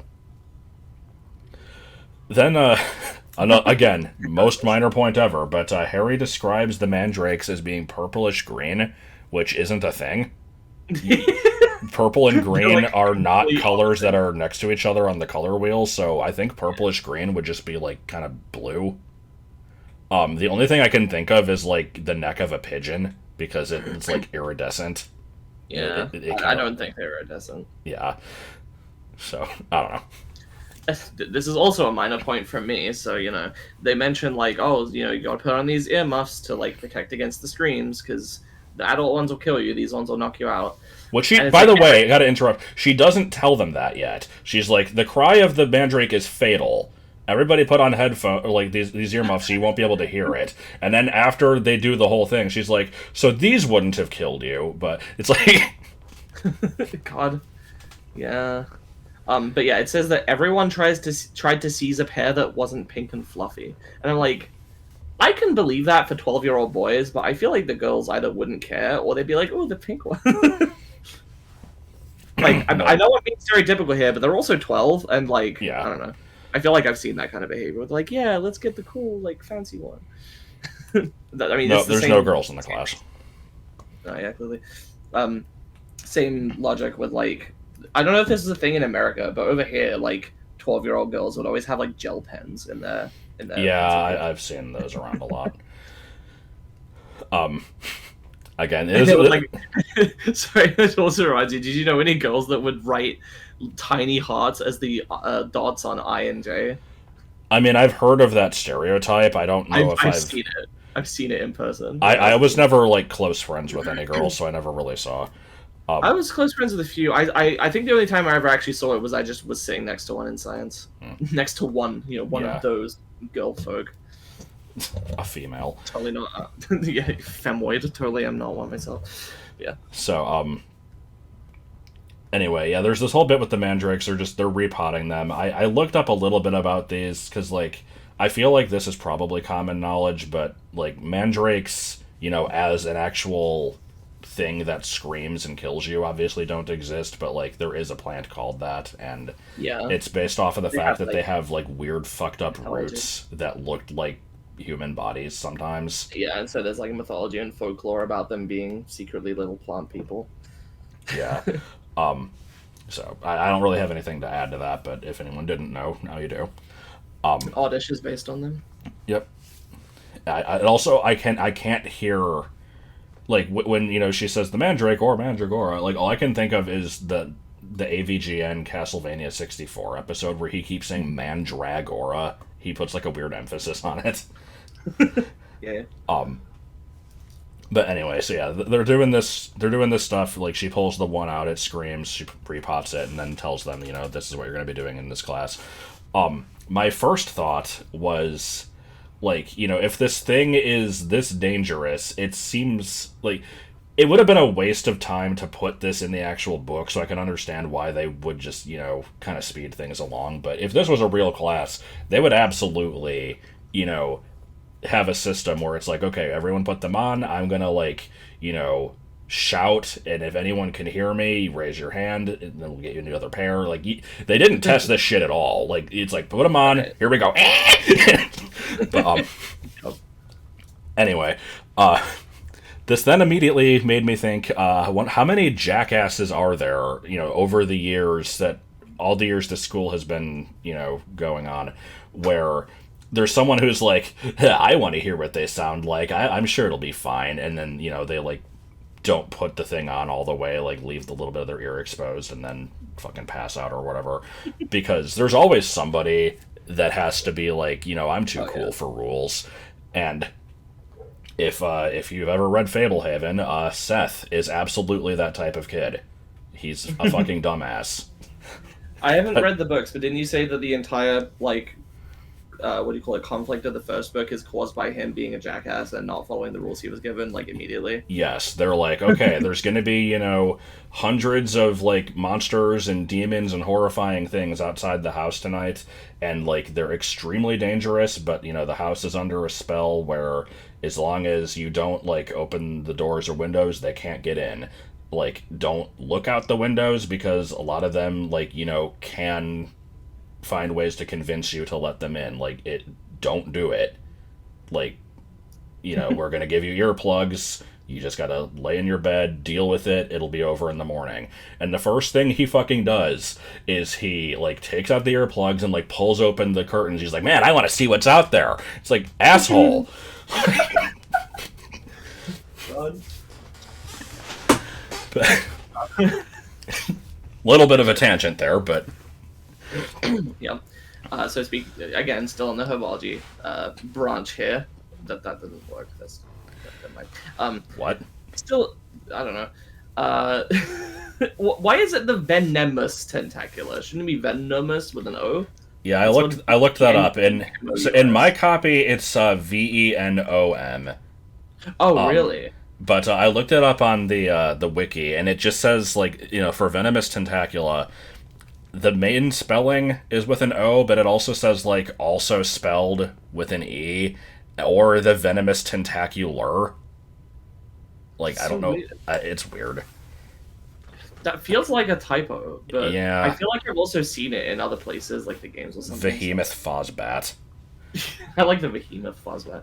Yeah. Speaking of the video games, these are like a standard enemy that in those, like even in the first one, because obviously the books came out, like a few of them were already out by the time the movies and games started being made. So I'm just wondering, is this actually the first instance of them coming, like being mentioned or coming up? Yeah, this is the first mention of the plant. Okay. Yeah, I don't think there's anything terribly noteworthy about it. It's just this creepy plant that, has teeth or something, and it's basically just a piranha plant, or like a more or less, or like a what do you call that? Like a Venus flytrap, but like yeah, it's the reference that everybody other than me would make is Little House of Horrors or Little Shop of Horrors, but like I've never seen those movies. I feel like I've seen people refer to them so many times whenever there's anything even remotely similar, so I don't know, that's probably what it is. But alright, more minor shit. So, they're getting into groups to repot these things, which I guess they're just putting them into bigger pots. I don't really know what they're doing, but probably, yeah, because they're like growing. Yeah, the main trio is also in a group with Justin Finch Fletchley, which is a terrible name. It's like impossible to pronounce. But it's the kind of thing that's very easy to do a verbal typo on and say like Flinch Fletchley. Yeah. He doesn't seem to really have any personality from what I can tell, but he's just kind of a nice kid. Yeah. Just generic. His introduction, he mentions he's like, I had my name down for, is it Eaton or Eton? Eaton. Yeah, he's like, I had my name down for Eaton, but, I got the Hogwarts letter, blah, blah, blah. And I didn't know what that was. I'm like, is that it's another school, I guess.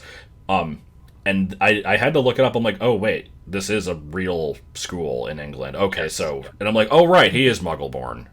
Like, yeah, it's an upper class boys boarding school. I believe a lot of like politicians and even prime ministers have been there.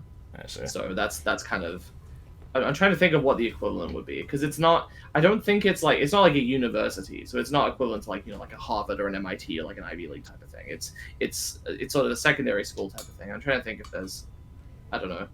I guess people can tell us in the comments. But there's only like prestigious high schools.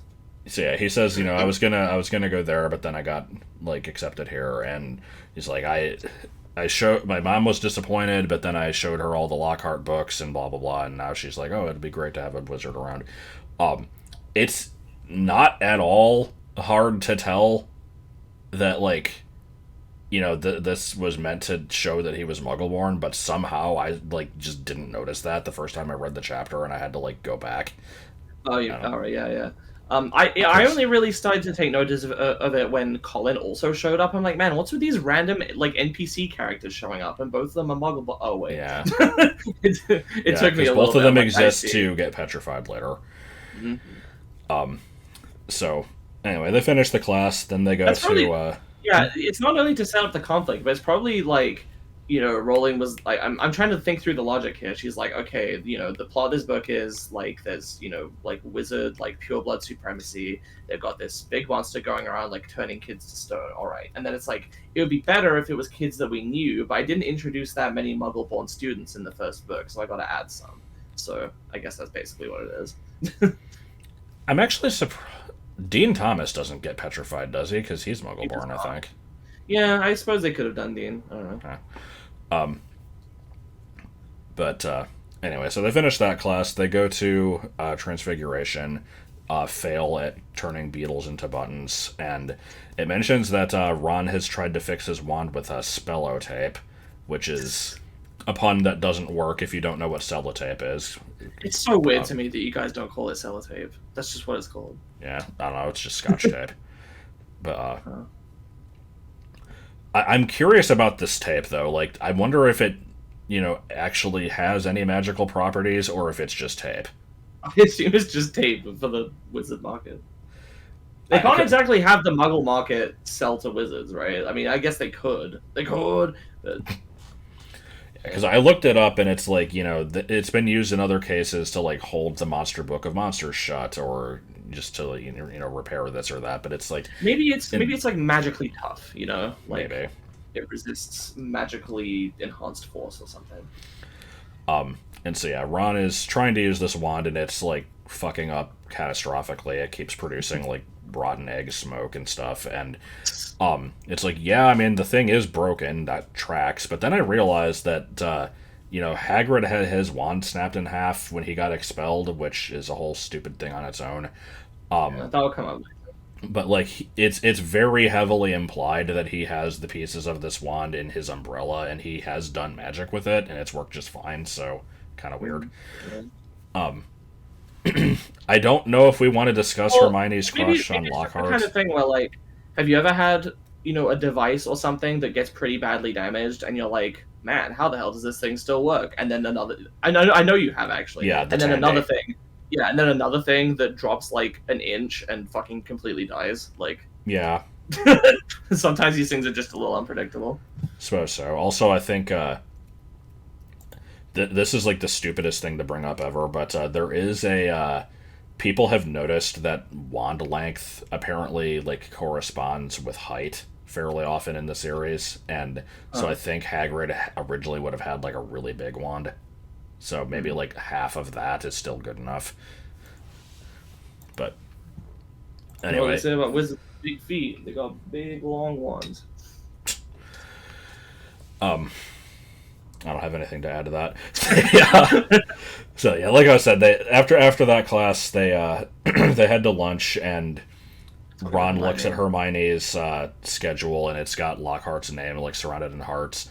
I don't know if there's much to say about that other than like, she's not exempt from his charm and alleged like feats of bravery, I guess. Yeah. Not really a whole lot to say there. There was a fanfic I read of this book and the previous one, written from Hermione's perspective, and it kind of fleshed that out a bit more, where there was like this whole thing where she went to see like a play, and there was somebody in that like stood out to her, and then Lockhart kind of reminded her of him, and I don't know, it was interesting, but not canon. So yeah, we have the scene with Colin Creevy, and I like Colin. Yeah, he's all right. He's kind of meant to be annoying, but in a nice enough way, like sweet and charming kind of way. Is like, the annoying little sidekick, like, biggest fan type of kid. Right. He mentions that like, he's kind of introducing who he is or whatever, and he says like, someone in my dorm said that if you take a photo and then develop it in like a certain potion, it'll make the pictures move. And so I'm like, is that how all the magic photos work? Because that's kind of interesting. I always just assumed that the camera itself was magical. It might be able to work either way. Which it doesn't make any sense, because if the regular camera just captures like the light that's hitting the lens, then how is that, where is the extra information about the movement coming from when the magic is applied? Wow, to it? terrible story. So Malfoy comes in being his usual piece of shit. He exists for no reason other than to make like, shitty jabs at everyone he can. So he's like, of course, Colin is just like, I want to get a signed picture of you, and he's like, signed photos. Like, just starts immediately making a big fucking deal out of it, as if Harry wanted this. And he says, like, you better give one to Weasley there. It'll be worth more than his whole house. God. So yeah, I hate Malfoy. I don't really know what that. But yeah, Ron says eat slugs.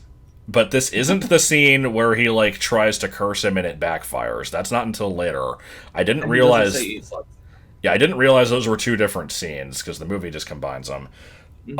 And now that I haven't read ahead, I'm curious if he actually says eat slugs again next time.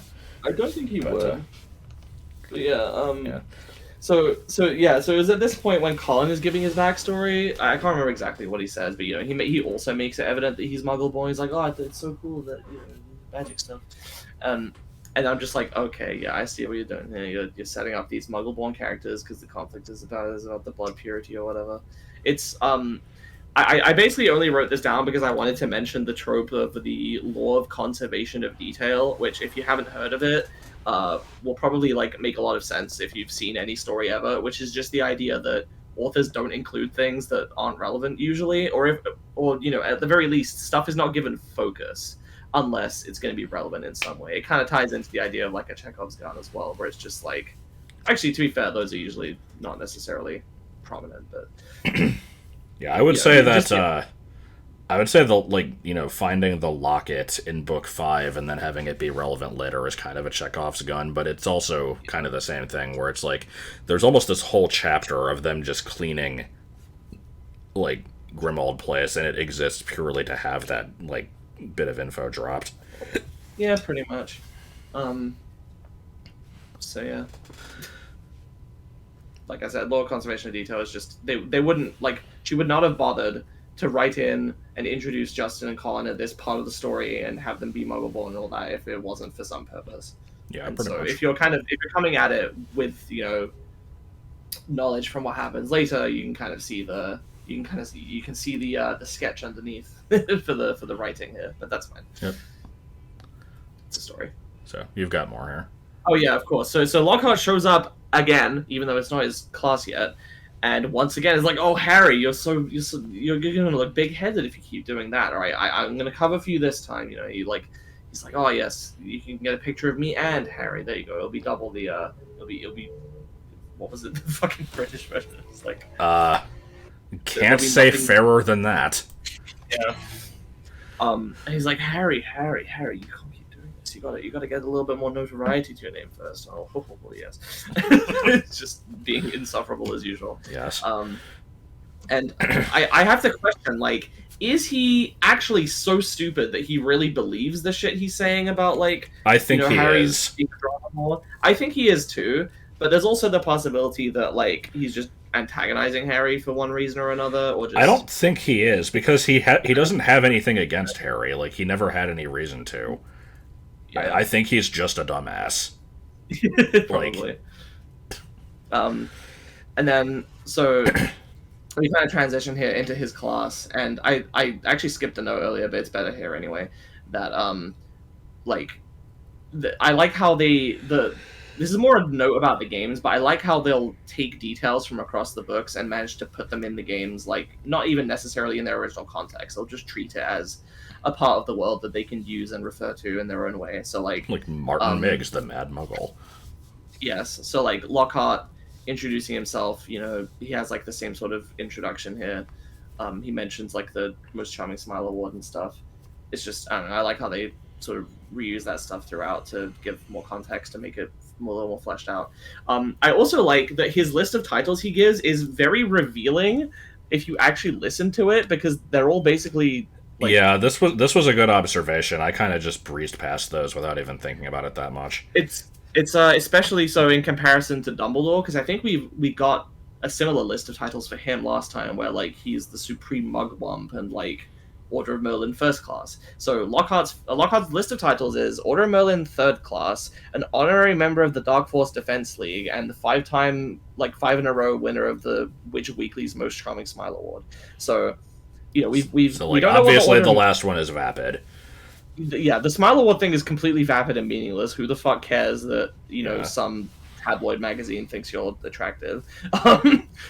And, Order of Merlin, like, we don't know what it is, but we know Dumbledore is first class. This guy's not even second class. He's Order of Merlin third class, which I have to assume, like, is not notable.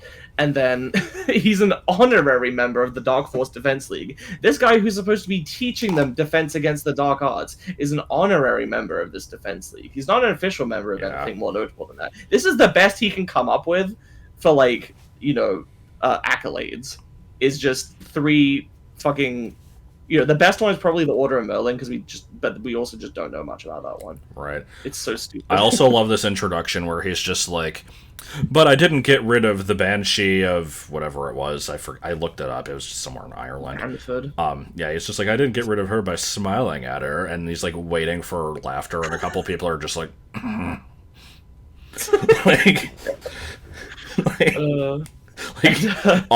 just love how, like, this is illustrated more clearly in the movie, but, like, I just love how all of the boys immediately hate him, and the girls are, like, all stricken with him. Just, there is, like, no exception to this.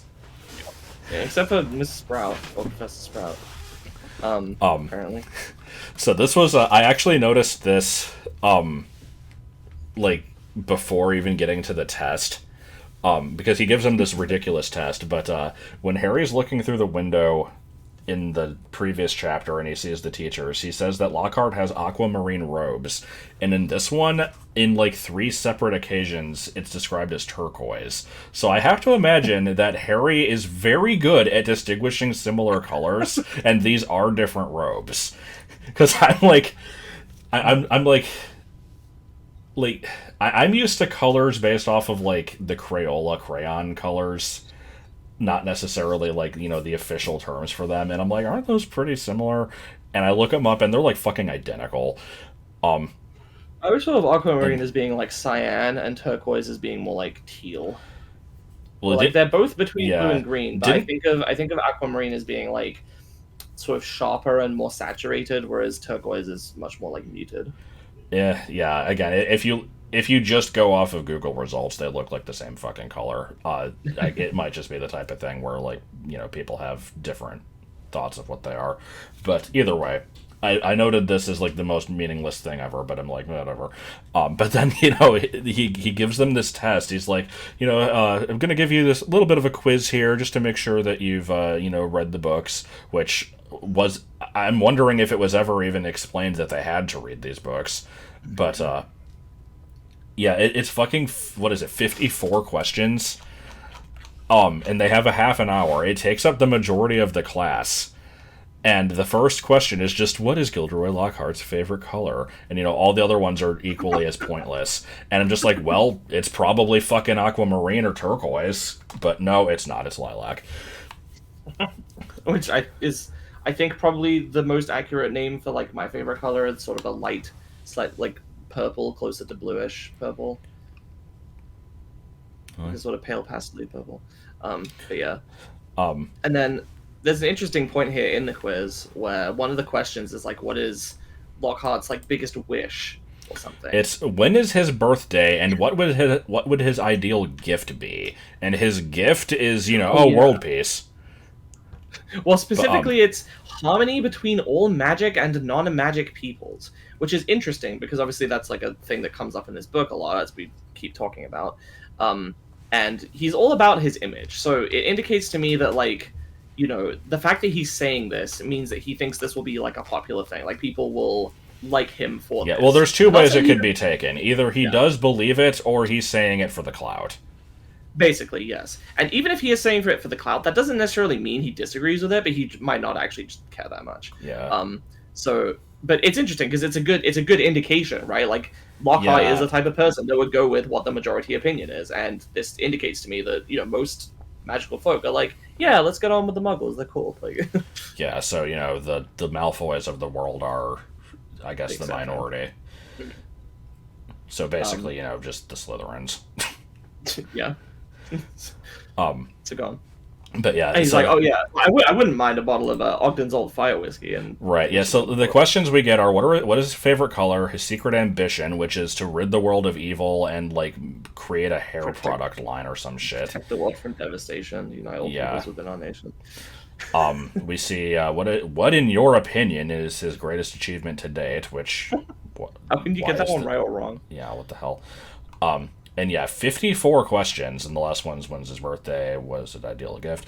Um, but yeah, it's like he makes the comment about like, oh, peace between Muggles and wizards, but I wouldn't say no to a good body of Ogden's old fire whiskey. And I had to look that one up because I know that Ogden is like a character that shows up in a flashback in Half Blood Prince. And I'm just like, there's no way this is the same character. It's she just is reusing names. But there's actually a third one because there's also Tiberius Ogden, which is who he's mentioned as being like in the Order of Merlin or something, or the Wizengamot Gamut. I don't know how the hell you say that. And he's like when Harry's taking his owl exams, like the person who's testing his defense against the dark arts is like, I heard from Tiberius Ogden that you could do a corporeal Patronus. Oh, yeah. Like I would have never known that was the same name, but I looked up the name and I saw that. So it's probably just an old wizarding family, and one of the members of the family invented. Yeah, I'm not implying any of them are the same person. It's just whenever like a minor thing like that shows up, I like to kind of check if there's any connection about it. Also, the never mind. I thought that the book listed it without an apostrophe, but it does. I don't know why I thought that. So after the quiz, Lockhart's just like, I'm going to face you off against. I'm going to have you guys deal with one of the most dangerous creatures there is. Yes, don't be frightened. They're quite nasty. Yeah, he sets this thing up really well, and Harry's like hiding behind a stack of books the whole time, but he's just like, oh shit, something's going down, and so he kind of like peeks around. Yeah, this is kind of like a fucking like roller coaster here, because they build this thing up and he pulls out a cage of pixies, and everyone just like bursts into laughter because they're like, what the hell are these little things gonna do? And he's like, no, don't take them so lightly. They can be nasty, devilish, nasty little blighters. Yes. And he lets loose, and the word pandemonium is used to describe what ensues, where just they're going around fucking shit up. It also said that they destroyed the room more efficiently than a rampaging rhino could have. Good. And what about an elemental rhino though? But like, and one of them fucking picks Neville up and like attaches him to the. Picks him up by the ears. Yeah, so I have to assume the pixies just have like magic strength. Or something like, or they're like ants where they can just lift several times their body weight. Ant fat. Ant fat, pixie fat. So yeah, and that's a detail they made sure to include in the movie, because that's a nice visual, is Neville being lifted up into the air. And 2 seconds after he fainted in the herbology class, even though he doesn't even do that in the book. Oh yeah, I wanted to mention actually a couple things about the video games here. Pixies are also common in the video games. I believe in the first game they use doxies, and then they have pixies in the second and third games. I'm not sure what the difference is. I know that doxies get mentioned later on as like these annoying little things that like infest curtains. But, right. Yeah, I haven't looked up what they are. Yeah, in the games are very similar. I also wanted to mention that like in the game, one of the first things you do is you go to Lockhart's class, and then you do like basically a Zelda dungeon where you learn the Ricta Sempra spell, and you go through this like level designed around using it. But the level is full of like giant framed pictures of Lockhart's face, including as part of the puzzles. So they did a good job of like incorporating his whole ego into that as well. Yeah, I actually don't remember if the book mentioned. Yeah, it doesn't say that, like, it doesn't say anything about the way the room is decorated, because, like, in a later book, they point out that, like, maybe it's just their offices. I think it's, like, Harry had seen Lupin's office, where there's always going to be, like, some interesting creature in it, and, Umbridge's office is pink and full of pictures of cats. But, yeah, in the movie, like, the classroom for this is just there's the fucking portrait of himself, like painting the portrait of himself, and like all that stupid. It's such a great visual, but yeah, they include that in the game as well. They don't mention anything like that in the book. That's such a good detail. It's like Mrs. Puff walking in her front door, and there's just the picture of her walking through the door. So, yeah, I've written a note here that just says, good fucking first lesson, Lockhart. Yeah. I don't know what he was expecting to happen, because, like, as we find out, he's completely full of shit. He's not capable at all. He has no idea what he's doing. He's not good at anything except memory charms. He cannot deal with these things. What was his plan? Like, yeah, this lesson is great, because it's, like, class starts, and he is, first just, filleting himself, basically. And then he's just like, all right, well, here's a little quiz, something simple, and it takes up 30 minutes. I don't know how long their classes are. And then he looks through them, at least for long enough to, call out specific people for, like, oh, nobody got my favorite color. And, says, like, oh, Hermione got a perfect score or whatever. And, of course, she fucking did. Wait, if nobody got his favorite color... Well, no, he said, like, almost nobody did. Okay, yeah. But, yeah, he does this shit, and then he's just like, all right, I'm going to release these pixies, and then they immediately cause havoc. He, like, hides under his desk. He's like, no worries, I can bring the situation under control, and pulls out a bullshit spell that he's like, Pesky Pixie Pestinomi, which is just, it's literally just, Pesky Pixie, don't pester me, like, just with the words slightly different and scrambled around. Did he make this spell up? Like, presumably. Because it doesn't do anything, and then one of the pixies just fucking chucks his wand off, like, out the window. It like sprays broken glass over the student. Yeah, these things they're pretty destructive. But yeah, he just hides under the desk. Then, like, the class ends, presumably after just like a couple more minutes. So I like to think that he busts these things out, 5 minutes before the bell was gonna ring anyway. But yeah, so he does this, and then he just leaves. He's like, oh, well, you can grab the rest of them. Which is almost all of them. So yeah, Harry, Ron, and Hermione are left. Well, it's all of them except for the ones that just flew out the window and aren't coming back. Because none of them have been captured. Yeah, so like Hermione freezes a couple. I don't know if it's mentioned what Harry and Ron do, but they yeah. So here's another case where the movie massively inflates Hermione's abilities, because in the movie she does freezes all. Yeah, she's like, I'm obelisk, and like the entire room freezes and they're like floating through the air like they're in space. Here she just she zaps a couple of them and grabs them. It's like she's still the only one being effective, but yeah, she like, get the fuck out of here. But yeah, it just says Harry is trying to grab a pixie dancing out of reach. Like, I want to emphasize, we have still not seen Harry use a spell. Yeah. Like, I don't think we do until the dueling club. We're gonna have to hold a fucking pizza party and invite the town when he finally does. Yeah, I don't remember what his first spell is. It's probably Expelliarmus, but yeah, he does. I know he uses one in the dueling club, so it's either there or it's somewhere before. So yeah, Ron has a broken wand. Harry doesn't know how to use magic. Hermione's the only capable one of the group. Christ. But yeah, at this point, so what were you gonna say? I mean, pretty much what you were gonna say. Just it's immediately exposed that Lockhart has no fucking idea what he's doing. Yeah, and I think there's basically just. I think this is all the this is as far as the book goes for now. Like, this comes up at the very end. During the last few chapters at the climax of the story, but for now it's just okay. Here's Lockhart. He's full of shit. They got to deal with him. Moving on. Pretty soon they're gonna introduce the main mystery of the story. Yeah, and it begs the question why Dumbledore even hired him. And I've seen answers to this, and apparently there was literally nobody else that would take the position. Snape though.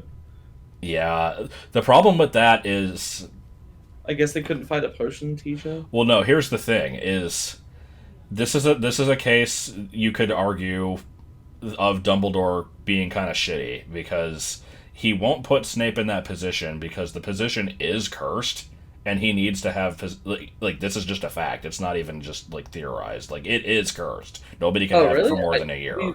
We've talked about this before. Is it like canon? Is it like literally somebody used magic on the position? Yeah, okay. Voldemort cursed the position. Why?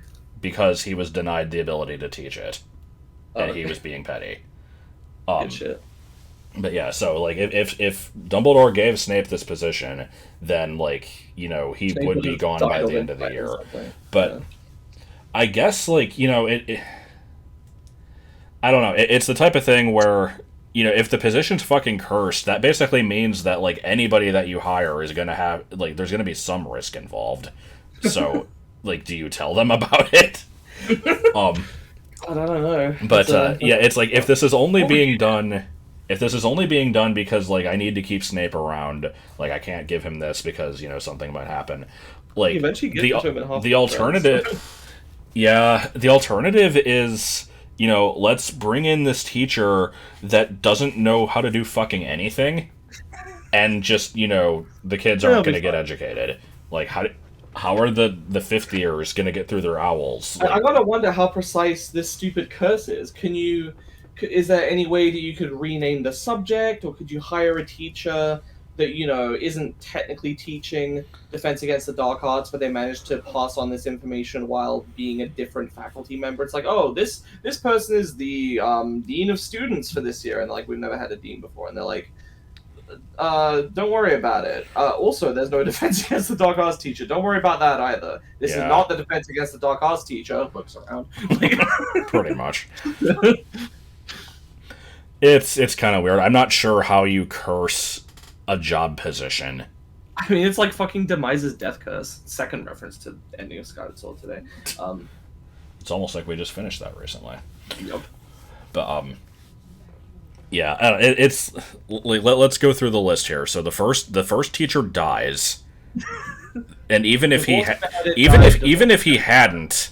Like, he got possessed by Voldemort. I don't know if that was before or after he got the job.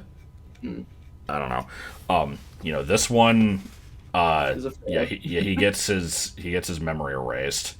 Lupin just quit. Like, he manages to get away pretty well. No, he was forced to quit because he was outed as a werewolf against his will. By Snape, because Snape's an asshole. Yeah. So good to know that this curse is vague enough that it can just be like, Snape will do something about it. Third one, he gets the job, and before the school year even starts, he gets fucking kidnapped and like shoved in a magic trunk for a year. Yeah, and then the fake one comes in, and gets the Dementor's kiss. Umbridge arguably gets raped. That one's still up in the air. And then also, gets kicked out of the school. Did you have something to add to that?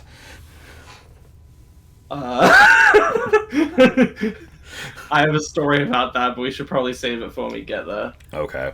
For anybody who doesn't know, she's traumatized by centaurs, and there's just implications. And then, we have Snape, who just kind of... I don't think anything happened. Like, yeah, no, he is in the position for a year. He gets promoted to headmaster. Right. Does that count? Like, and then the Carrows get cruciatused by Harry, and they might die or at least go to jail. Sure. I don't know. The ending gets a little bit fuzzy. So. Yeah. I also wonder, like, what happened to all the previous Defense Against the Dark Arts teachers between Voldemort putting the curse on it and Burl. Oddly enough, oddly enough, for these years, it was a different result every time. But before this, it was just every one of them got hit by a bus. God, I could actually like this makes sense that Dumbledore would struggle to find a teacher because again, I don't know what the timeline is on this, but I assume there were at least 30 years probably between. I don't remember. It was like when Voldemort first, or rather when Tom Riddle first got out of school, he was, people expected great things of him, but then he went to just go work at Borgin and Burke's. And when he eventually came back to Hogwarts to ask for the for the job position, I think they said that like he had already started kind of looking less human. He had already started gathering Death Eaters, and he had the diadem Horcruxes. He hid it in the room of requirement specifically during the time when he came in for the job interview. I see. Don't know where that puts it in the timeline, but yeah, it was a few years after he had gotten out of school. Yeah, it would have been. I mean, fucking Voldemort's like 70 years He old. dies at like 70, yeah. So this has got to have been like at least 30 or so years. I'm not doing the math right now, but it's a few decades. I can totally imagine that after, 20, if not even less, of these fucking wizards just, something horrible happening to them always after their first year teaching the position, nobody would fucking want it, even if there was anyone left to teach it.